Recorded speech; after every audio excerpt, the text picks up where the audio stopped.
Entonces comenzamos el sábado anterior hablando un poco acerca del libro de Génesis y consideramos los primeros capítulos que tienen que ver especialmente con la creación y la caída.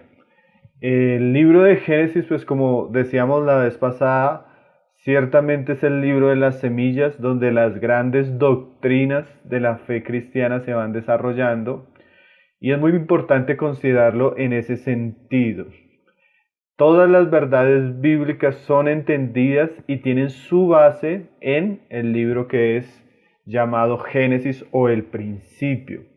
Entonces, hoy vamos a considerar dos eventos narrados en el capítulo 4 y narrados en el capítulo 6, que son dos eventos que nos van a servir para establecer algunos principios sobre lo que es algunas de las doctrinas principales de la fe cristiana que comienzan a desarrollarse como pequeñas semillas y que ya en el Nuevo Testamento son doctrinas claramente entendidas. Entonces, si ustedes tienen su Biblia ahí a la mano, pueden abrir Génesis capítulo 4, verso 3, donde se nos habla de del primer asunto que vamos a tratar, que es el asunto de Caín y Abel.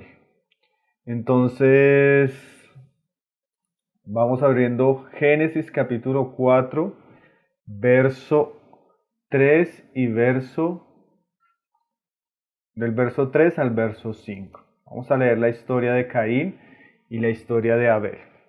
Este evento es importante porque, como decíamos, en él se nos muestra algunas de las verdades que son esenciales y fundamentales en lo que nosotros conocemos como la doctrina cristiana. El verso 3 comienza a decirnos que aconteció andando el tiempo que Caín trajo del fruto de la tierra una ofrenda a Jehová, y Abel trajo también de los primogénitos de las ovejas, de lo más gordo de ellas. Y miró Jehová con agrado a Abel y a su ofrenda, pero no miró con agrado a Caín y la ofrenda suya, y se ensañó Caín en gran manera, y decayó su semblante. Entonces, esta narración histórica de los hijos de Adán, Caín y Abel, es un evento que Moisés inspiradamente dejó registrado, porque de alguna manera aquí comenzamos a ver dos líneas de pensamiento, dos líneas de actuar que se van a manifestar en el hombre a través de toda la historia. Entonces vamos a ver dos hombres, dos ofrendas y la manera como Dios recibió esas ofrendas. Y eso es muy importante. Como les decía, ustedes aquí van a comenzar en estos pasajes del libro de Génesis a considerar los primordios, los preámbulos de lo que sería el Evangelio y la doctrina del nuevo pacto. Entonces, ahora vamos a examinar un poco lo que es la ofrenda de Caín, lo que es la ofrenda de Abel, para entender un poco lo que es el Evangelio ya ha comenzado a manifestarse desde el libro de Génesis. Nosotros veíamos hace un sábado que Adán y Eva cayeron, y esa caída de ellos fue una tremenda ruina espiritual que vino sobre ellos, un juicio severo de Dios. Y estos dos hombres, Caín y Abel, nacen como hombres en pecado, nacen caídos, nacen ya en enemistad con Dios. Pero el hombre siempre, desde la creación y desde los primeros eventos de la historia de la humanidad, el hombre siempre va a tener la tendencia a buscar a Dios, porque el hombre es por excelencia o fue diseñado con una inclinación religiosa que hace que nosotros siempre estemos buscando a Dios. Entonces Caín y Abel se presentan delante de Dios, pero dice la escritura que Dios no vio con agrado la ofrenda de Caín, ¿no? En cambio, vio con agrado la ofrenda de Abel. Y eso ya comienza a hablarnos. ¿Cuál fue la ofrenda de Caín. El pasaje nos dice que Caín, ahí en el verso 3, trajo del fruto de la tierra una ofrenda. Él era labrador. Entonces él trajo del fruto de su trabajo para presentarse delante de Dios. Entonces, ¿por qué la ofrenda de Caín no fue una ofrenda agradable? Si ustedes se remontan unos pasajes anteriormente, ahí el capítulo 3 del libro de Génesis, nos dice que una de las consecuencias que trajo la caída fue que la tierra estuvo bajo maldición y el fruto de la tierra también. Entonces, de alguna manera, la ofrenda de Caín representa el trabajo de los hombres, pero que está bajo el juicio de Dios, bajo maldición, bajo la ira de Dios por causa del pecado. Entonces Dios no puede recibir esa ofrenda porque es una ofrenda que de alguna manera es una ofrenda sucia, es una ofrenda que es fruto del esfuerzo humano y que está bajo la maldición. Ahora, Hechos, capítulo 17, ahí en el verso 24 y en el verso 25, Pablo explicando el Evangelio, él dice lo siguiente, hablándole a los atenienses, él dice: el Dios que hizo el mundo y todas las cosas que en él hay, siendo entendidas, siendo Señor del cielo y de la tierra, no habita en templos hechos por manos de hombres. Pero dice ahí en el verso siguiente, en el 25, ni es honrado por manos de hombres como si necesitase de algo. Pues es el que da a todos vida y aliento a todas las cosas. Entonces, ¿qué es lo que nos está diciendo Pablo? Que el hombre no puede esperar ni pretender que Dios necesita algo de él. Dios no es honrado por nuestras obras, Dios no es honrado por nuestro trabajo. ¿Por qué? Porque de alguna manera nuestro trabajo, nuestras obras, nuestro fruto por el sudor de nuestra frente es fruto muchas veces de un trabajo que puede hacerse sin arrepentimiento y sin fe, basado en la justicia propia de los hombres. Y como decíamos, todos los hombres tienen la tendencia a acercarse a Dios. El problema es cómo nos vamos a acercar, porque como vemos en este pasaje, aunque Dios es un Dios que no hace acepción de personas, lo que sí nos dice las Escrituras es que dependiendo la manera como se acerquen los hombres a Él y lo que ofrezcan, pueden ser recibidos o pueden ser rechazados. Entonces, de alguna manera, Caín representa al hombre que quiere acercarse a Dios por sus propias fuerzas. El hombre que quiere acercarse a Dios por su propia capacidad, por sus propias obras. Y ese culto, el culto que ofreció Caín, de alguna manera establece el principio de lo que sería el culto universal de las religiones de los hombres que quieren acercarse a Dios por sí mismo, especialmente sin arrepentimiento y sin fe. Como vamos a ver, por ejemplo, si ustedes tienen ahí sus Biblias, Judas en el Nuevo Testamento, en el capítulo 1, en el verso 11 de la epístola de Judas, Judas nos dice que el actuar de Caín fue un actuar que estableció un camino. Dice ahí en el Judas 1:11, dice: ay de ellos porque han seguido el camino de Caín. O sea que Caín de alguna manera establece las bases de lo que sería una religión o un culto falso. Ahí está hablando de los falsos profetas. Entonces, de alguna manera, Caín establece el culto a Dios basado en las obras humanas, basado en obras que están bajo la maldición de Dios y sin las debidas condiciones para que Dios los pueda recibir. Y como decíamos, eso se volvió algo universal. Caín tiene muchos hijos. Caín tiene muchas personas también que pretenden acercarse a Dios por sus propias obras. Ahora miremos el siguiente pasaje que sería Génesis 4:4, que se nos habla del sacrificio de Abel. Dice ahí: y Abel trajo también. O sea, ambos se acercaron a Dios, ambos eran pecadores y ambos trajeron algo. Ahora lo que trae Abel es diferente porque Dios lo recibe y se ve agradado con eso. Y dice ahí y Abel trajo también de los primogénitos de sus ovejas, de lo más gordo de ellas, y miró Jehová con agrado a Abel y a su ofrenda. Entonces, por un lado Dios rechaza la ofrenda de Caín, pero por otro lado Dios recibe la ofrenda de Abel. Ahora, ¿por qué Dios recibe la ofrenda de Abel? Y es que nosotros debemos ligar la historia de Caín y Abel a la historia de Adán y Eva. Cuando Dios ve que ellos han pecado, ustedes recuerdan que ellos trataron de vestirse con hojas de higuera, pero que cuando Dios los vio, Dios los vistió con las vestiduras de pieles de animal. Entonces muchos sobreentienden que cuando Dios vio a Adán y Eva en las hojas de higuera, representadas como la justicia humana, Dios hace el sacrificio de un animal y viste a Adán y Eva con las pieles del sacrificio del animal.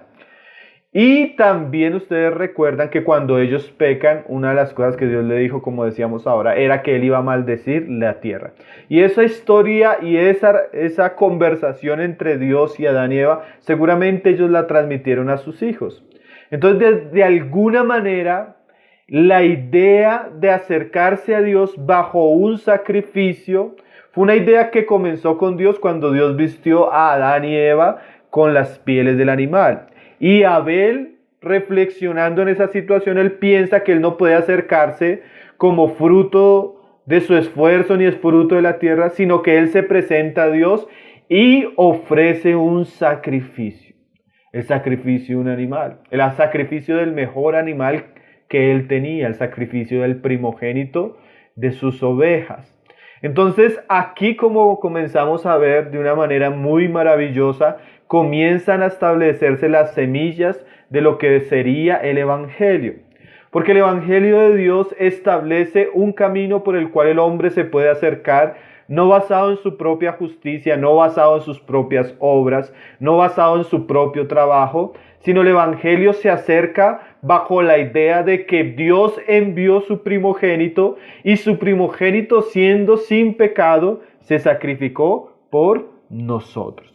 Entonces nosotros comenzamos a ver en la historia de Abel y en la historia de Caín cómo Dios va a comenzar a recibir a los hombres que quieren acercarse delante de él.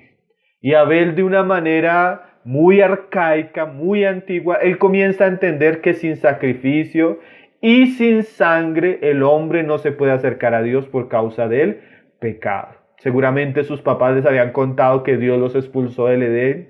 Seguramente sus papás le habían contado que Dios puso un querubín con una espada con la cual demostraba que ellos ya no podían acercarse a la presencia de Dios. Seguramente Dios les mostró a través de la boca de Adán y de Eva que ellos eran indignos ahora de presentarse por sus propias justicias. Ellos necesitaban ahora redención y necesitaban un sacrificio. Esa fue la ofrenda de Abel. Por eso Abel fue recibido y por eso Caín fue rechazado. Entonces tenemos dos hombres, dos cultos, uno aceptable y uno rechazado. Desde el comienzo, mis queridos hermanos, Dios comienza a mostrar el camino para recibir al hombre, pero también un camino que Él reprueba y que Él rechaza.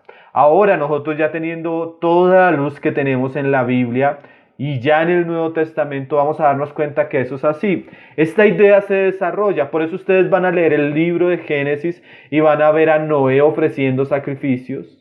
Ustedes van a ver a Abraham ofreciendo sacrificios y ustedes van a ver que el establecimiento del antiguo pacto con Moisés, todo fue basado en sacrificios y todo fue consagrado a Dios con sangre. Porque Dios comenzó desde el Antiguo Testamento a mostrar que el hombre, para poderse acercar a Dios, primero debía expiar sus pecados y eso iba a ser a través del sacrificio de un inocente. Por eso cuando Juan el Bautista ve en el Nuevo Testamento a Jesús, dice: este es el Cordero de Dios. Entonces Juan el Bautista entendió esa idea que se desarrolló del Antiguo Testamento, que el hombre no puede acercarse por sí mismo a Dios, sino que el hombre se puede acercar solo y exclusivamente a través de reconocer su pecado y a través de que tiene que haber una paga por ese pecado, que en sí mismo el hombre no lo puede hacer, sino que tiene que haber un sustituto. Ustedes pueden recordar el pasaje del Nuevo Testamento ahí en Lucas 18, podrían abrirlo si quieren conmigo, donde Jesús narra una parábola que está representando eso que estamos hablando. ¿Cuál es la parábola? La parábola del publicano y la palabra del fariseo. Yo les voy a ir leyendo desde el verso 10. Lucas 18, verso 10.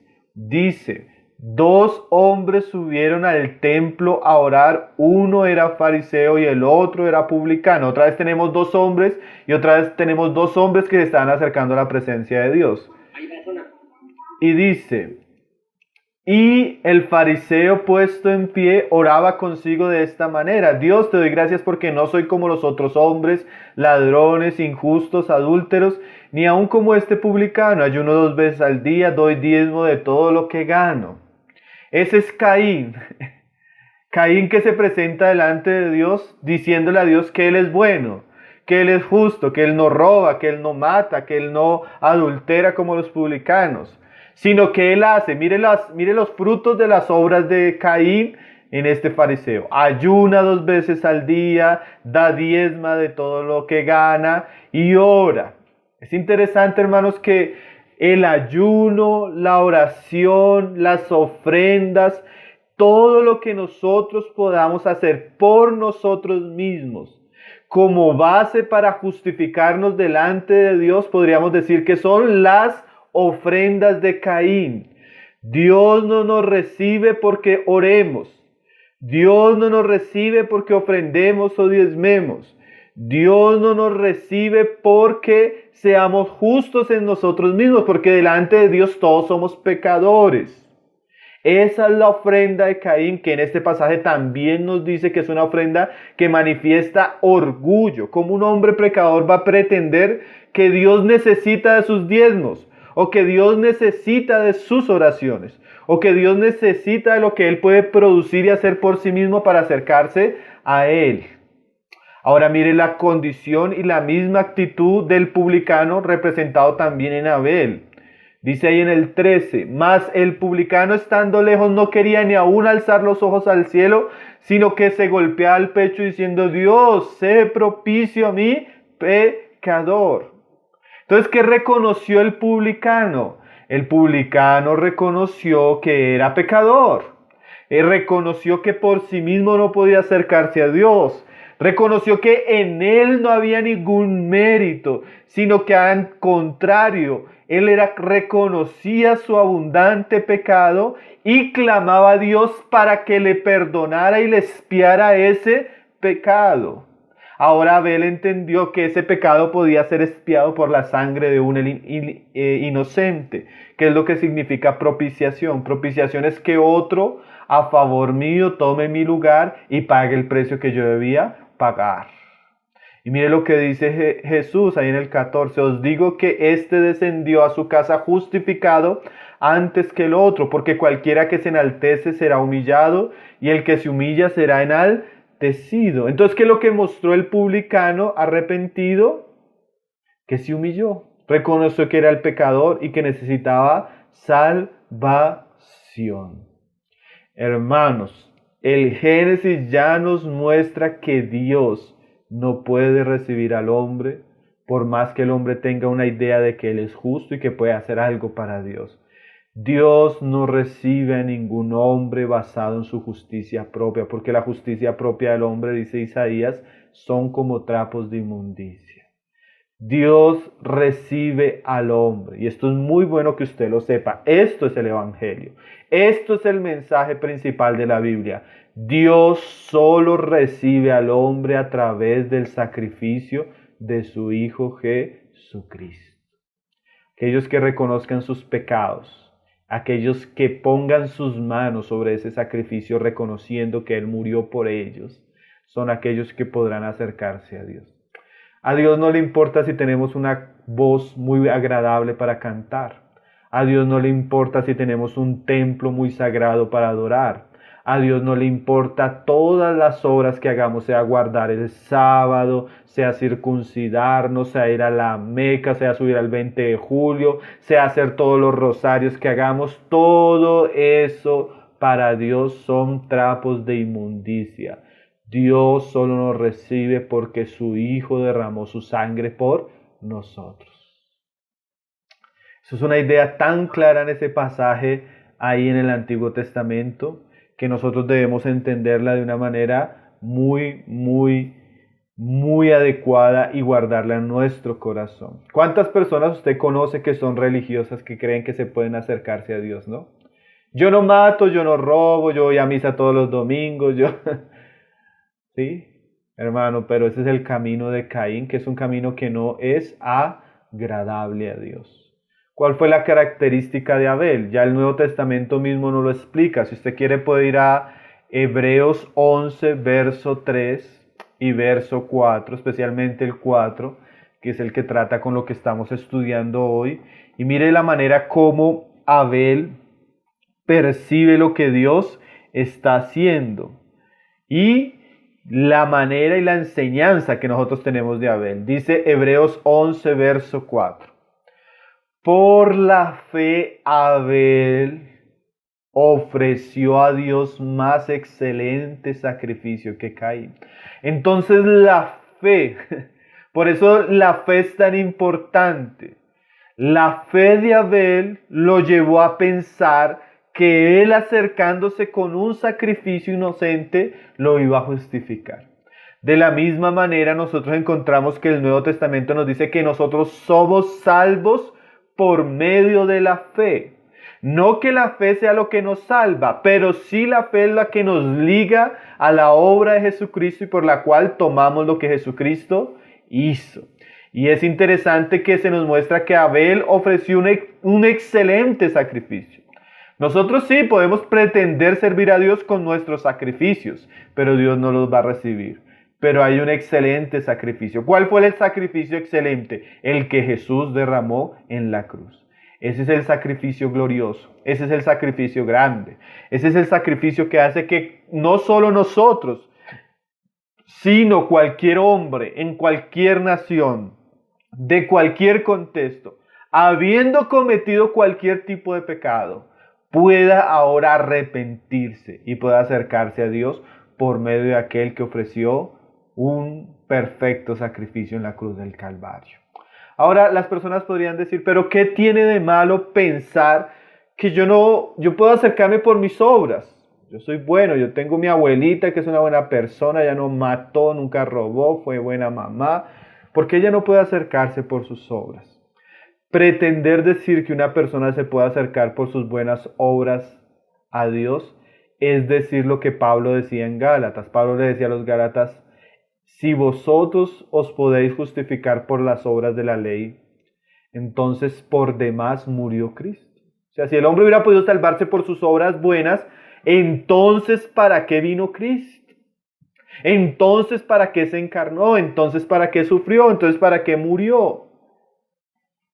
Como dice el autor de la epístola a los Hebreos, cuando una persona en su religión o en su justicia propia piensa que puede acercarse a Dios por sus buenas obras, como dice Hebreos 10, 29, aunque no pierdan el testimonio de Hebreos 11, 4, dice que nosotros cuando hacemos a un lado el Evangelio, estamos pisoteando al Hijo de Dios, teniendo por inmunda la sangre del pacto y haciendo afrenta al Espíritu de gracia. Entonces cuando una persona dice, no, yo me puedo acercar a Dios por mis buenas obras, está pisoteando al Hijo de Dios. O sea, en vano murió Cristo. Tiene por inmunda la sangre del pacto. O sea, él no necesita que ser perdonado para acercarse a Dios. Y está haciendo afrenta al Espíritu de gracia, porque no es que Dios no quiera que los hombres se acerquen, es que los hombres rechazan la manera que Él estableció para que ellos se acerquen.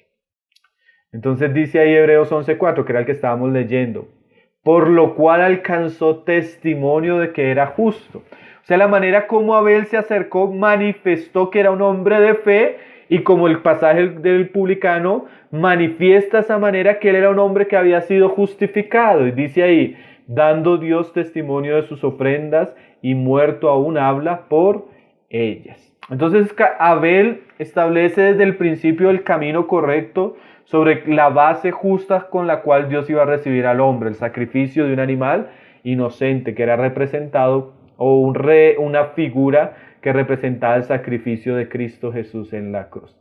Ahora, ¿cuál es el fruto de esto? Ustedes conocen el pasaje ahí en Génesis 4, que en adelante Caín se airó con su hermano, lo llamó a caminar al campo y lo mató.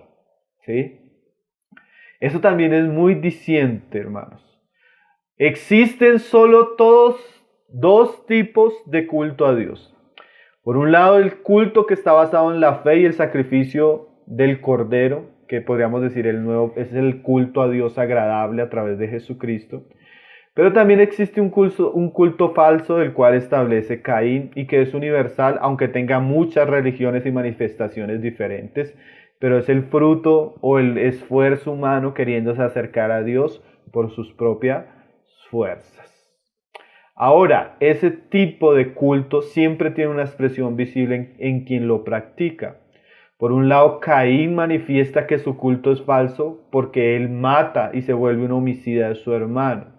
Por otro lado, Abel manifiesta que su culto es verdadero porque está dispuesto a morir por lo que ha creído y vivido. Y esa es la idea que nos manifiesta Primera de Juan capítulo 3, volviendo a la idea de Caín y Abel. Vamos a leerlo. Primera de Juan 3:10.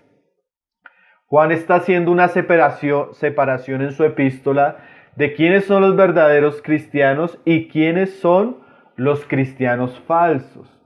Entonces los cristianos verdaderos se caracterizan, pues claro, porque creen en Jesucristo y están bajo la sangre del nuevo pacto y tienen el Espíritu de gracia. Pero eso tiene una expresión, como nos lo muestra también el libro de Génesis con Caín y Abel. La verdadera piedad tiene una expresión, la falsa piedad o el falso culto a Dios también tiene una expresión. Dice 1 de Juan 3:10, en esto se manifiestan los hijos de Dios. O sea, vamos a ver con esta expresión que Abel como hijo de Dios se manifestó de cierta manera y Caín como hijo del diablo con su culto falso también se manifestó de cierta manera. Y los hijos del diablo. Entonces mire lo que los hijos de Dios cómo se manifiestan. Todo aquel que hace justicia, todo aquel que no hace justicia y que no ama a su hermano no es de Dios. Entonces, por un lado tenemos que el culto de Caín es falso y eso se expresa no solo por la ofrenda que él hace, sino por la manera que él vive. De la misma manera nosotros podemos decir que las religiones falsas y los cultos vanos se expresan porque su ofrenda es desagradable, pero no solo su ofrenda. La misma persona que ofrece un culto falso, ella va a manifestar que ella está en el error o que no está con Dios. Y mire lo que dice ahí el pasaje, porque este es el mensaje que habéis oído desde el principio, que os amemos unos a otros. Y ahí viene Caín, no como Caín que era del maligno. O sea que las personas que son del maligno, y esto póngame mucho cuidado, hay personas que son hijos del diablo que quieren acercarse a ofrecer culto a Dios de cualquier manera, siendo hijos del diablo. Usted puede ver eso, ¿no? ¿Cuántas personas que tienen un corazón terrible, una vida terrible y aún así son religiosos? Y dice ahí que era maligno y mató a su hermano. ¿Y por qué causa le mató?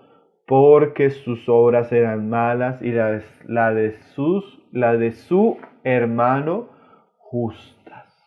Entonces la manifestación de un culto falso es la manera de vivir. El odio, la ira, la contienda que caracterizó a Caín tanto que mató a su hermano, era evidencia de que su culto no era de Dios, era un culto falso. Ahora, por otro lado, también se nos muestra desde un comienzo hasta Génesis que aquellos que son justos, que aquellos que creen, que aquellos que son hijos de Dios generalmente van a ser perseguidos por aquellos que practican una religión falsa. ¿Sí? Como dice el mismo pasaje, hermanos míos, no os extrañéis si el mundo os aborrece. Siempre que nosotros creemos en Dios, en el Evangelio, en la verdad del Evangelio, siempre también vamos a recibir la oposición de aquellos que practican un culto falso y por ende tienen una vida desagradable a Dios. Como dijo Jesús, si a mí me aborrecieron, o sea, si a Jesús mismo se le aborreció, se le odió por decir la verdad y por predicar la verdad, no es de extrañar que aquellos que predican y creen la verdad también seamos aborrecidos como Caín aborreció a Abel. Y esa es la historia de todas las grandes religiones que se basan en la justicia propia. Los antiguos paganos, con toda su religión falsa, persiguieron a los profetas de Dios. En el Nuevo Testamento los que crucificaron a Jesús fueron los fariseos, los saduceos, el Sanedrín y todo el ambiente religioso de Israel. Los primeros perseguidores del Evangelio contra Pablo fueron los mismos judíos religiosos. Los grandes perseguidores de los cristianos en el tiempo de las reformas protestantes fueron el catolicismo romano con la Santa Inquisición, que de santa no tenía nada. El gran martirio que viven los cristianos en los países musulmanes es llevado a través de fanáticos religiosos islámicos que no tienen ningún temor de ponerse una bomba y matar 300 personas porque creen que están sirviendo a Dios basados en un culto falso. Son hijos de Caín. Ahora, hermanos, eso no nos debe extrañar porque desde un comienzo los justos han sido perseguidos. Lo extraño es como Juan nos va a decir ahí en el 14, dice, nosotros sabemos que hemos pasado de muerte a vida en que amamos a los hermanos. El que no ama a su hermano permanece en muerte. Lo extraño sería tener personas que piensan que son Abel, pero viven como Caín. O sea, ese cristiano que dice que es cristiano, que sirve a Dios, que cree en el Evangelio, pero que en su corazón aborrece a su hermano. No existe tal cosa o no es congruente pensar que nosotros somos hijos de Dios y odiemos a nuestros hermanos. No es de un cristiano verdadero tener odio, tener envidia, tener rencor, tener amargura contra su esposo, contra su esposa, contra sus hijas, contra sus familiares o contra sus hermanos de la iglesia.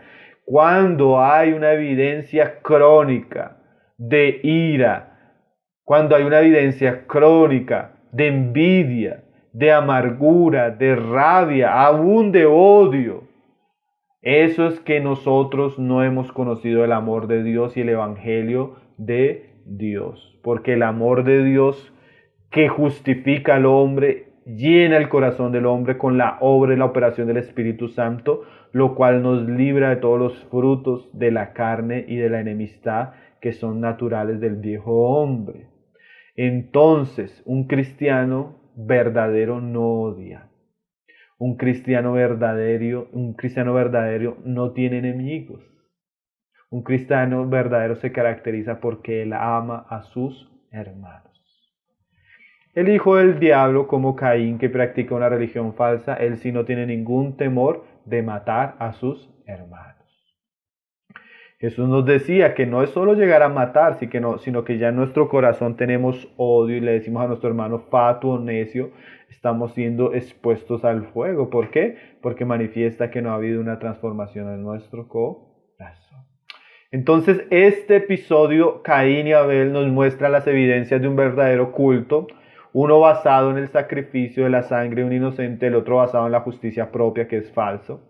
Y el resultado de esto, por ende el resultado de un hombre que tiene un culto falso es que él es homicida como Caín. Pero también el resultado de un culto verdadero manifestado en Abel es que es un hombre inocente que está dispuesto a morir por la verdad y se caracteriza por el amor. Amén. Entonces allí comenzamos a ver las semillas de lo que es el verdadero evangelio y el fruto en las personas. Ahora nos vamos a dirigir a Génesis 6. Verso 5. Vamos muy rápido, ¿cierto?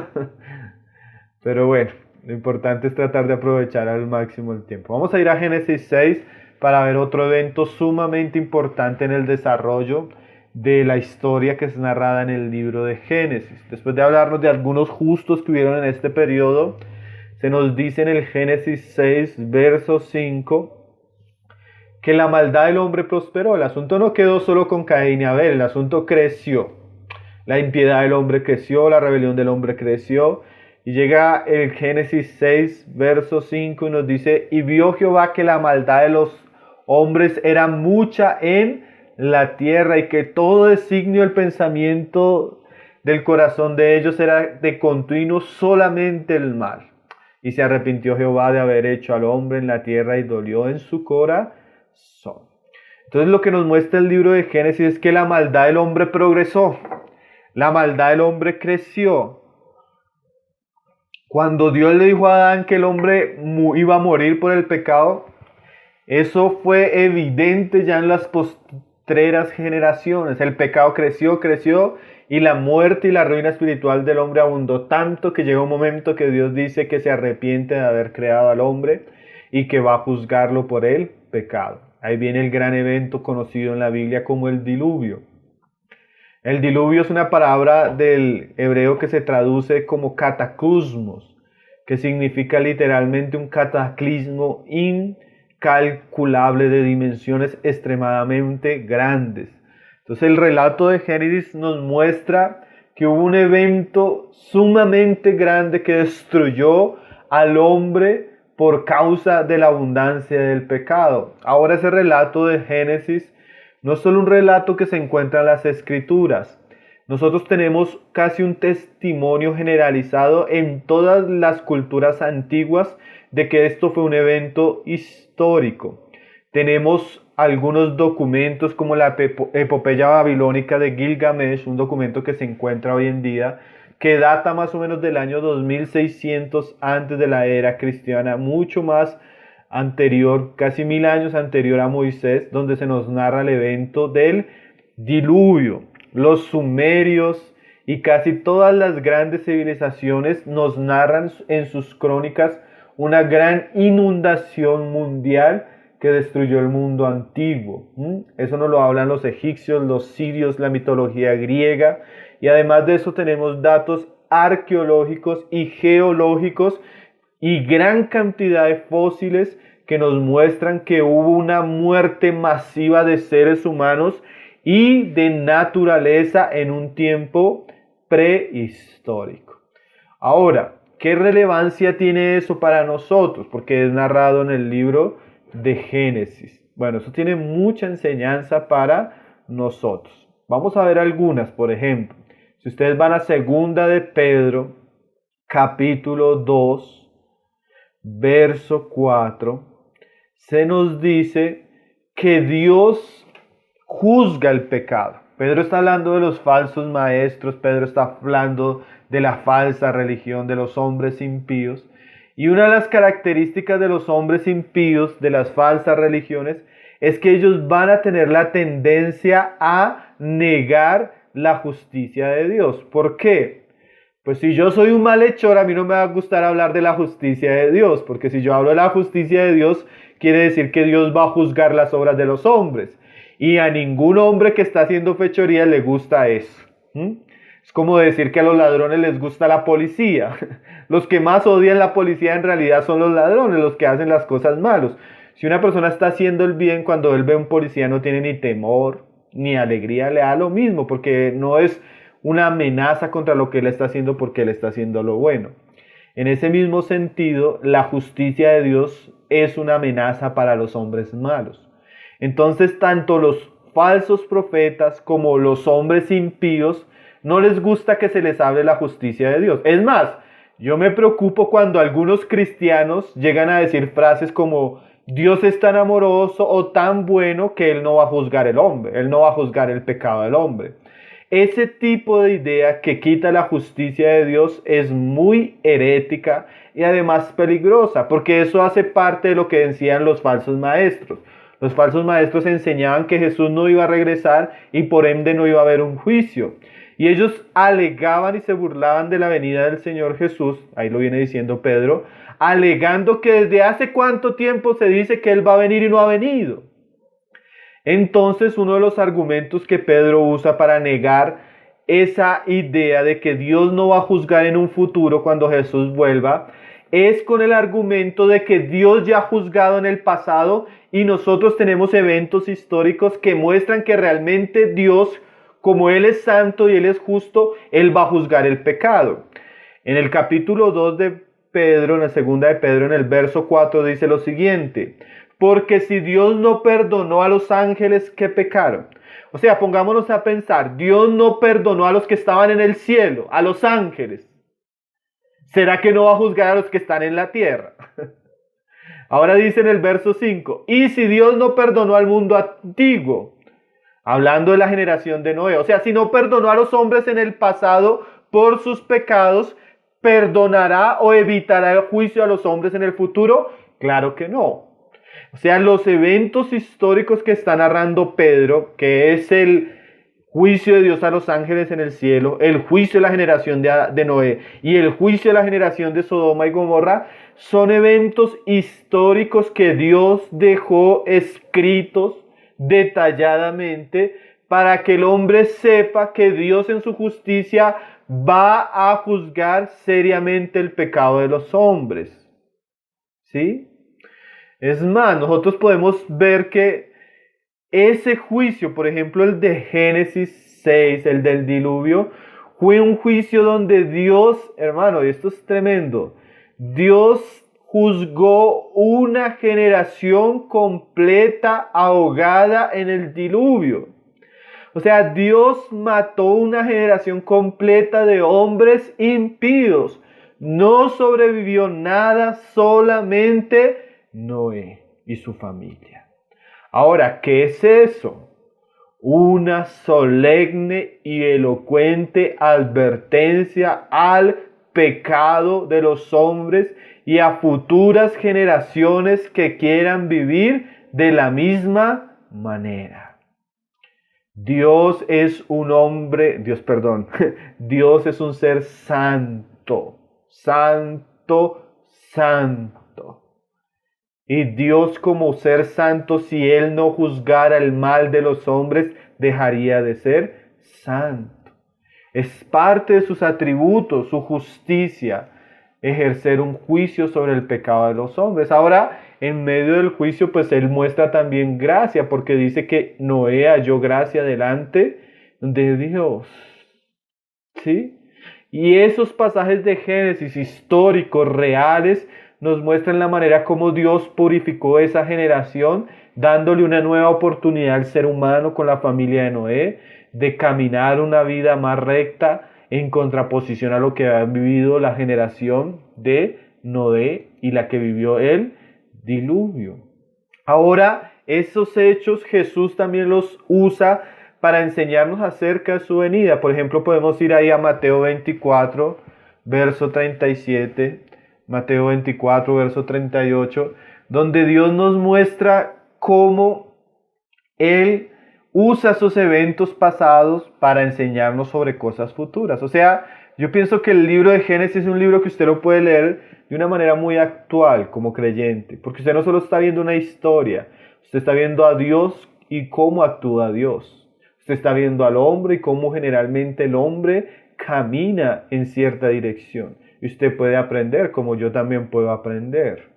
Yo pienso que el libro de Génesis fue escrito hace tantos siglos, pero es más actual que los noticieros de nuestros días. Es más actual que los periódicos que salen en nuestros días. Y mire lo que dice Jesús ahí en Mateo 24, verso 37 y verso 38. Mas como en los días de Noé, así será la venida del Hijo del Hombre. O sea que la situación histórica del diluvio, la maldad en esos días, la maldad, el pecado, va a ser muy semejante a los días de la venida del Hijo del Hombre. Si bien nosotros no quisiéramos tener una visión fatalista del mundo y los acontecimientos que han de anteceder la venida de nuestro Señor Jesucristo, si nosotros nos basamos en el testimonio bíblico, nosotros sabemos que el mundo va de mal en peor. La maldad de los hombres aumentará, la violencia, la inmoralidad sexual, el contacto con el ocultismo, la relación de hombres con ángeles caídos y cosas semejantes, el satanismo, el ocultismo, la inmoralidad sexual y la violencia van a ser cada vez más evidentes en la generación que se acerca al retorno de nuestro Señor Jesucristo, ¿no? Ahora mire lo que dice Jesús acerca de la generación de Noé. Dice, porque como en los días antes del diluvio, Estaban comiendo y bebiendo, casándose y dándose en casamiento hasta el día en que entró Noé en el arca. Lucas 17, verso 28, ampliando la idea de los días de Noé y los días de Lot, dice que comían, bebían, compraban, vendían y plantaban y edificaban. Entonces, ¿cómo era la generación de Noé? Según las palabras de Jesús en Mateo 24, 38 y Lucas 17, 28. Era una generación que estaba distraída. Era una generación que estaba ocupada en sus deleites. Estaban solo comiendo, bebiendo, viviendo para sí mismos, para sus propias familias, casándose y dándose en casamiento. Estaban ocupados en sus propios negocios, dice ahí, bebían, compraban, vendían, plantaban, edificaban. Era una generación pecaminosa e indiferente. Era una generación pecaminosa pero materialista. Era una generación pecaminosa pero distraída. Era una generación pecaminosa más engañada. Yo pienso, hermanos, que con todas las dificultades que estamos viviendo en estos días, si hay algo que nos ha mostrado Dios en esta cuarentena es, por ejemplo, que estábamos muy distraídos. Era que estábamos en un rumbo donde estábamos tan entretenidos, comprando, bebiendo, haciendo y ocupados en tantas cosas que gracias a Dios a veces Dios nos da un par en el camino para que nos demos cuenta tal vez qué tiempo estamos viviendo, en qué estamos gastando nuestras vidas y que tal vez nos estamos dejando enredar en las cosas que se dejan enredar los hombres sin considerar las cosas realmente esenciales y de trascendencia en el ser del hombre. Hay cosas que nos pueden distraer, engañar. Hay cosas que pueden dañar nuestro corazón. ¿Y saben qué es lo más tremendo en la generación de Noé? Que ellos no entendieron, como dice ahí Mateo 24, 39, y no entendieron hasta que vino el diluvio. Y se los llevó a todos. Así será también la venida del Hijo del Hombre. O sea que el Señor pronosticaba que la generación de nuestros días, de los últimos días, era una generación que no iba a escuchar el Evangelio, era una generación que no se iba a arrepentir de sus pecados, porque iba a estar tan ocupada y tan distraída que ellos no iban a recibir el mensaje.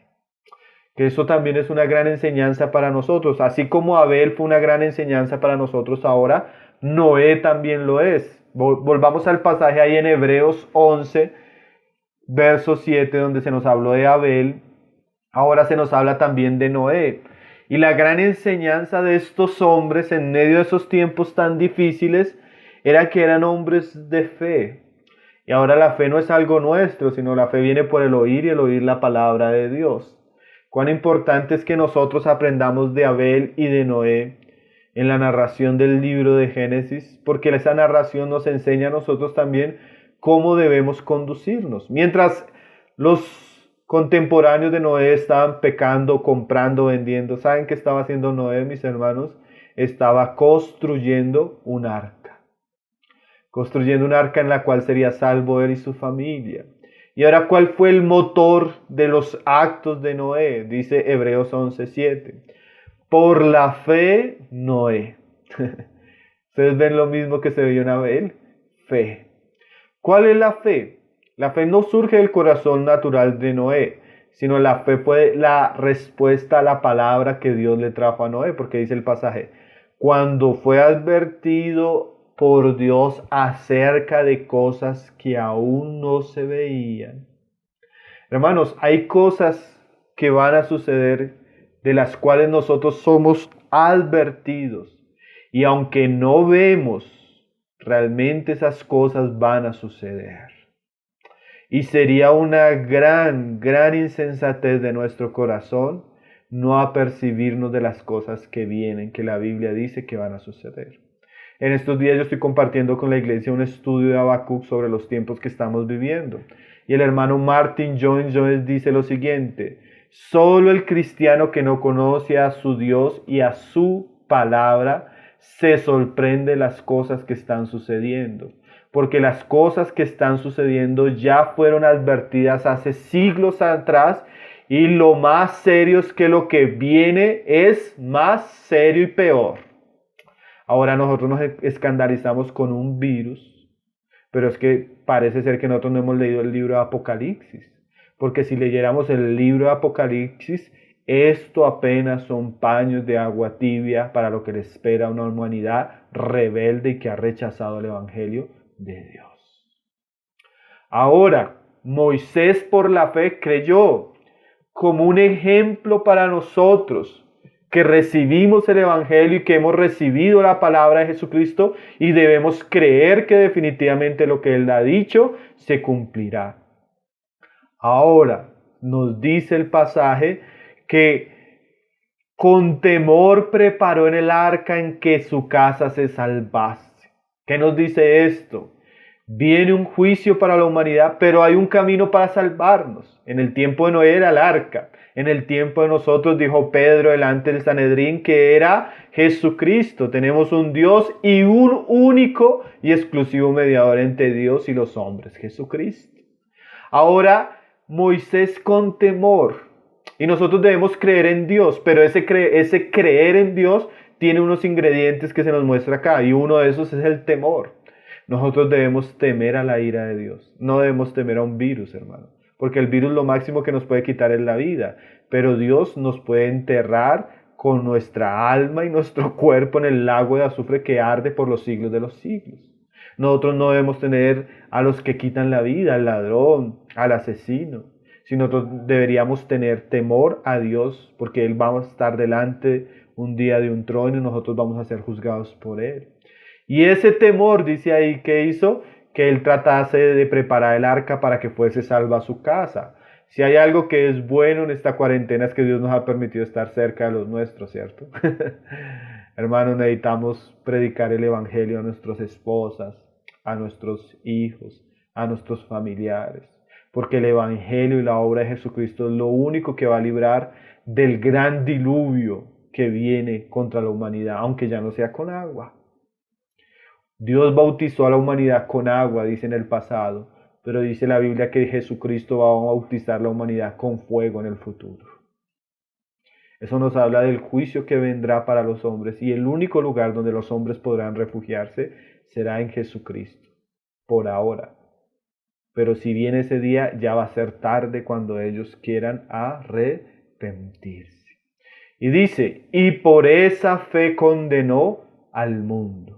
Y fue hecho heredero de la justicia que viene por la fe. Entonces son eventos históricos que nos muestran cómo los justos, los hombres y las mujeres de Dios siempre han sido guardados de la misma manera, por la fe en Dios, por la fe en su palabra, por la obediencia a la palabra de Dios. Dice que no era un varón justo, perfecto en sus caminos, que caminó con Dios. Dice que Moisés actuó con paciencia mientras preparaba el arca. Dice que Moisés fue obediente a Dios y por causa de esa obediencia a Dios, Dios le guardó. Ahora segunda de Pedro 2, verso 5, nos dice que la generación de Moisés, de Noé, como lo decía también el Evangelio de Mateo, no era una generación inocente, por el contrario, fue una generación rebelde.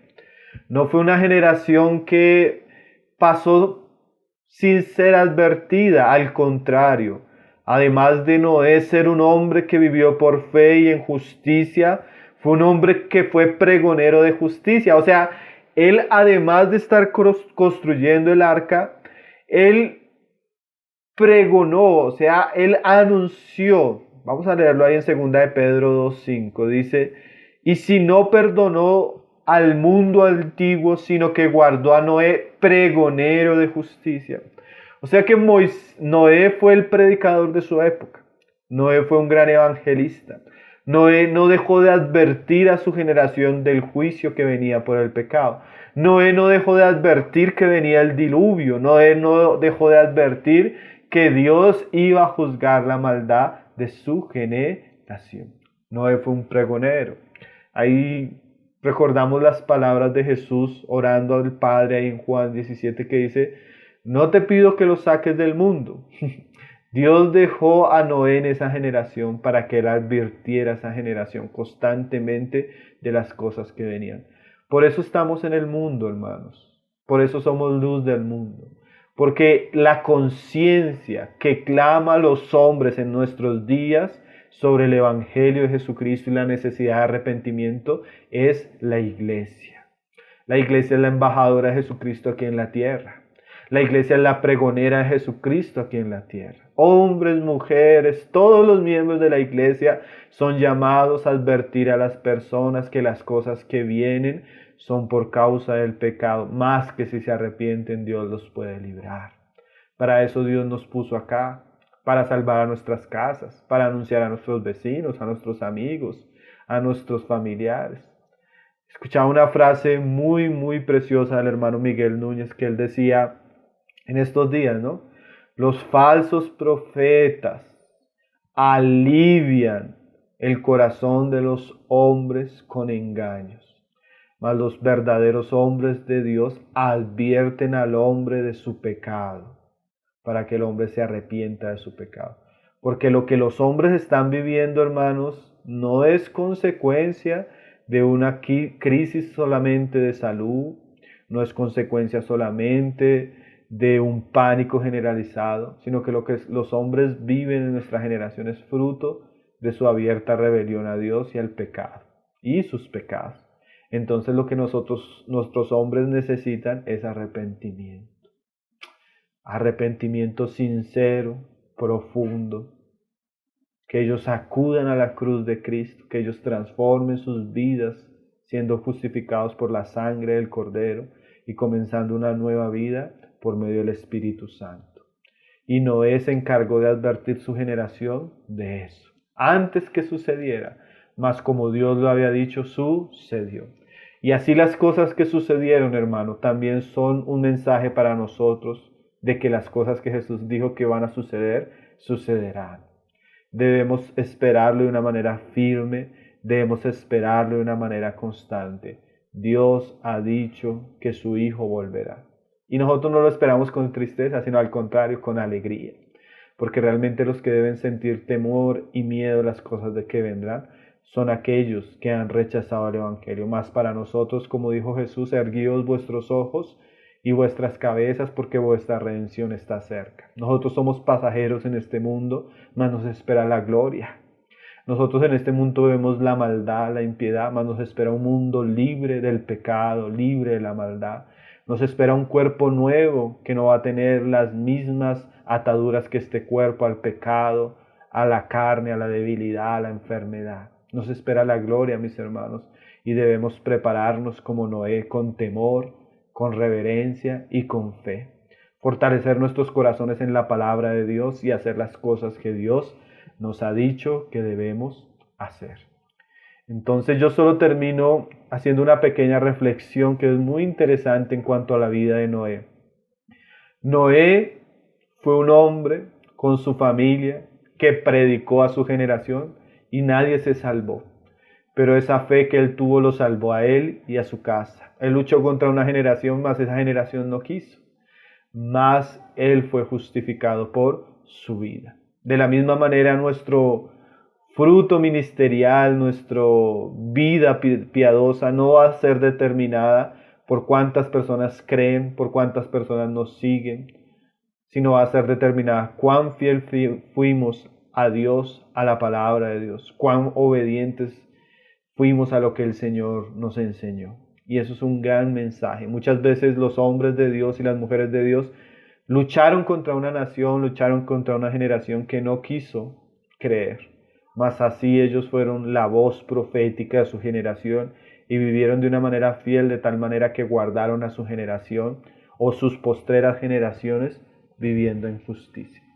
Eso es una gran enseñanza para nosotros. Yo pienso que leer Génesis 3, 4, 5, 6, bueno, toda la Biblia, cada vez que lleguemos a cada parte de la Biblia va a tener una enseñanza tan importante y tan relevante para nosotros, que es un gran privilegio poder leer este libro y también, bueno, un pesar no poder profundizar como pudiéramos en estos pasajes.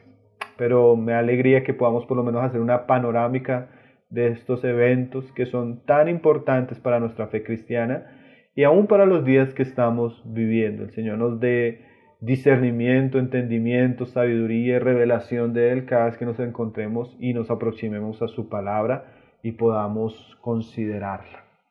Entonces, bueno, ese era el tema que hoy vamos a tratar. Es un tema muy amplio, yo como les decía, no vamos a tener ese el tiempo para estudiarlo profundamente, pero por lo menos echamos un vistazo abuelo de pájaro del tema que tenemos por delante, especialmente en el libro de Génesis.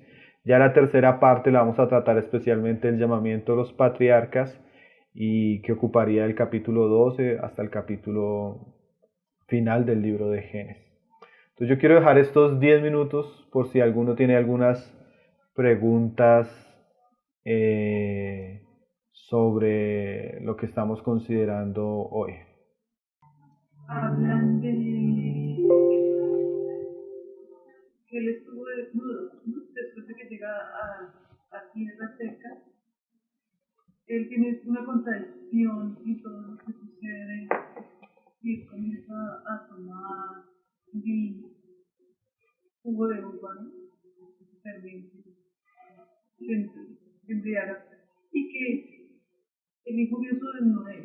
Hay personas que dicen que el hijo usa es padre.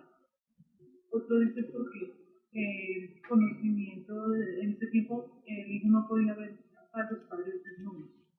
Yo tengo esa duda, si de verdad realmente el hijo buscó de él o si simplemente vio su desnudez. Pero no fue Moisés, fue Noé. Perdón, Noé, qué pena, mis compañeras los nervios. Es una buena pregunta, Janet. Sabes que en el lenguaje de Moisés, que es el lenguaje que encontramos en los primeros 5 libros, y en la ley, esa frase que vio su desnudez es una frase que se usa para hablar de la relación sexual íntima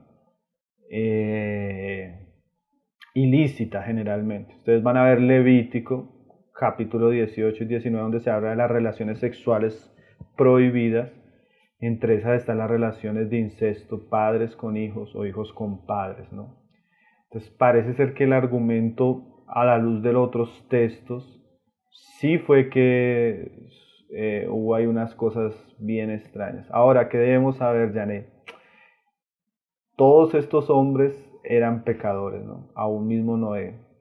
Y la Biblia no esconde los pecados ni siquiera de los siervos de Dios. No escondió el pecado de Moisés, no escondió el pecado de David. Y aún los más justos, como nosotros vimos en el caso de Abel y Caín, necesitan expiación. Ahora, el pecado que cometieron los hijos de Noé trajo una maldición sobre sus generaciones que se ve detallada ahí en esos libros más adelante. Por eso fue el juicio tan severo. No solamente fue porque lo vieron desnudo, sino porque, según ese lenguaje, hubo un asunto más serio, más profano. Terrible, ¿no? Terrible, porque de todos modos nosotros pensaríamos que después de lo que pasó en el diluvio, estos hombres iban a cambiar, pero nosotros vemos después del diluvio muchos pecados semejantes a los que cometían los antidiluvianos, ¿no? El hombre no puede cambiar por sí mismo, pero necesitaba un Salvador. En este caso es Jesucristo. Aún sigo admirando a Noé. Sí. Sí, claro. Pero somos humanos. Sí. Y eso más que, porque eso a veces se usa como una excusa para nosotros. Gente que usa esos pecados para como una excusa para ellos hacerlos. Pero el ver que grandes hombres de Dios cayeron y pecaron de manera tan seria es una advertencia para nosotros de cómo estamos conduciéndonos. Eso nos deja, no para alcahuetear nuestros pecados, sino nos es dejado escritos para saber que aún las personas de fe pueden llegar a cometer pecados semejantes, como lo fue David, o como llegó a ser el apóstol Pedro que negó al Señor, o muchos hombres. Eso es una advertencia para nosotros, ¿no? Que sin darnos cuenta podemos caer en las prácticas de nuestra generación si no velamos y no vigilamos. No sé si alguien más. Hermano Hernando, ahí puedes activar el audio, hermano. Pastor, quería preguntarle algo. Aquí en segunda de Pedro 2:7 dice que Dios libró al justo Lot. Y si vemos el testimonio de Lot, pues no es mejor. Entonces, ¿por qué lo consideró justo? Esas preguntas están muy buenas hoy.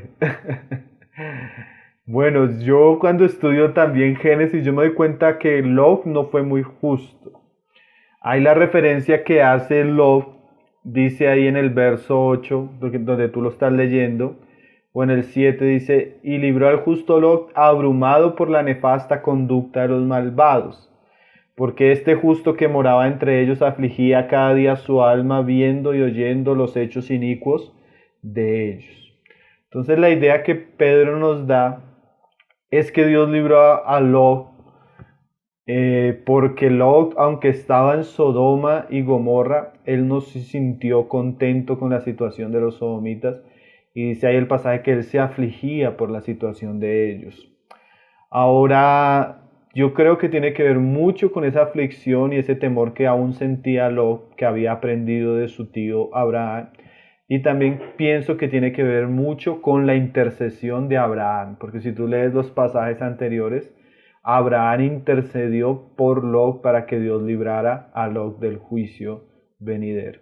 Ahora, lo cierto es que como Lot no fue muy sabio, sino que fue a vivir a Sodoma y Gomorra, él sufrió ciertas consecuencias, aunque no fue consumido con el juicio de Sodoma y Gomorra. Especialmente sus hijas también, y su esposa también quedó como una estatua de sal, y sus hijas cayeron en pecados también serios por causa de que vivieron en Sodoma y Gomorra. Entonces Lot representa como ese cristiano, que es cristiano pero es mundano, que se aflige por el pecado del mundo, pero está ahí en él. Yo me acuerdo una vez tuve una hermana que me decía, hermano, Pastor Pablo, ¿usted no ha visto esos reality donde esas mujeres salen desnudas, se besan, se acuestan entre ellos unos con otros? Eso es terrible. Y le dije, hermana, eso la aflige mejor. Me dijo, sí. Y le dije, ¿y usted se lo ve todas las noches? Me dijo, sí. Entonces la aflige, pero se la pasa viendo eso. Entonces es como ese cristiano que se aflige de cosas que son contrarias, pero participa de ellas. Pero aún es cristiano. Entonces esa mezcla de que es cristiano, pero contamina a su familia, contamina a sus hijos. Entonces es una cosa contraria, pero hermano Hernando, existen. Personas como Lot existen hasta en la iglesia, ¿no? Personas que dicen que son piadosas, que se afligen con el pecado de la generación, pero participan de una manera más pasiva, pero participan. Entonces yo pienso que tenía que ver más como la reacción aún en su corazón y también mucho la intercesión de Abraham por él.